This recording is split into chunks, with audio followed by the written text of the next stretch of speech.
দর্শক, বড়দিনের আয়োজন নিয়ে আরো জানাতে রাজধানীর তেজগাঁ থেকে যুক্ত হচ্ছেন সহকর্মী সাফিয়াজ রাসনা। রাসনা, বড়দিনে গির্জায় এখন কি আয়োজন চলছে জানাবেন, সেই সাথে জানাবেন গির্জায় সাজসজ্জা সহ সার্বিক পরিবেশ কেমন দেখছেন।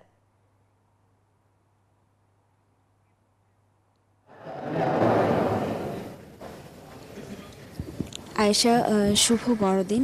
যেমনটি জানাচ্ছিলাম সকাল থেকেই যে সকালে বিশেষ প্রার্থনার মধ্য দিয়ে দিনটি শুরু হয় এবং এই মুহূর্তে চলছে দ্বিতীয় প্রার্থনা, যেখানে আর্য বিশপ যিনি রয়েছেন বিজয় দা ক্রুজ, তিনি হচ্ছে যে এই দেখাতে শুরু করেছেন। তিনি এখানে চলে এসেছেন। তিনি এখানে আসার পরে এই দ্বিতীয় প্রার্থনা এখানে শুরু হয়েছে এবং এই প্রার্থনার পরপরই আরও বেশ কিছু আনুষ্ঠানিকতা রয়েছে এবং এইভাবেই কিন্তু আজকের দিনটি উদযাপন করা হবে আজ সারাদিন ধরে। এবং একটু জানাতে চাই যে প্রায় 2000 বছর আগে এক বেথেলহামের এক আস্তাবলে যীশু খ্রিস্টের জন্ম হয় মা মেরির কোলে এবং পৃথিবীতে শান্তির বাণী নিয়ে আসেন যীশু খ্রিস্ট এবং তার জন্মদিনকে উপলক্ষ করেই কিন্তু আজকের এই দিনটি পালন করা হয়ে থাকে। এবং আজকের এই দিনটি উপলক্ষে ডিএমপি কমিশনার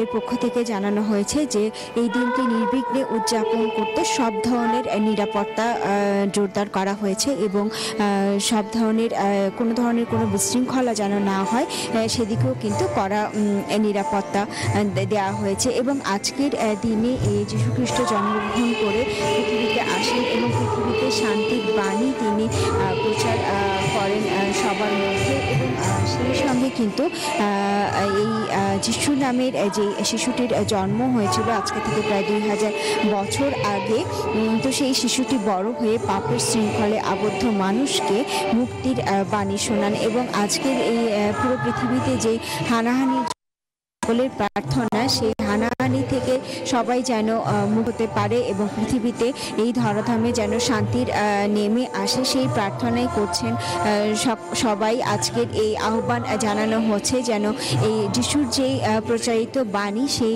বাণী সবার মাঝে যেন প্রচার হয়, সবার মধ্যে যেন প্রচার হয়, পৃথিবীতে মিথ্যা বিলুপ্ত হয়ে যায় এবং সেই সঙ্গে মানুষ মানুষকে ভালোবাসে। সৌহার্দ্য সম্প্রীতির বাণী কিন্তু আজকের এই প্রার্থনার মধ্য দিয়ে সবার মাঝে যেন পৌঁছে যায়, এই আহ্বান জানানো হচ্ছে।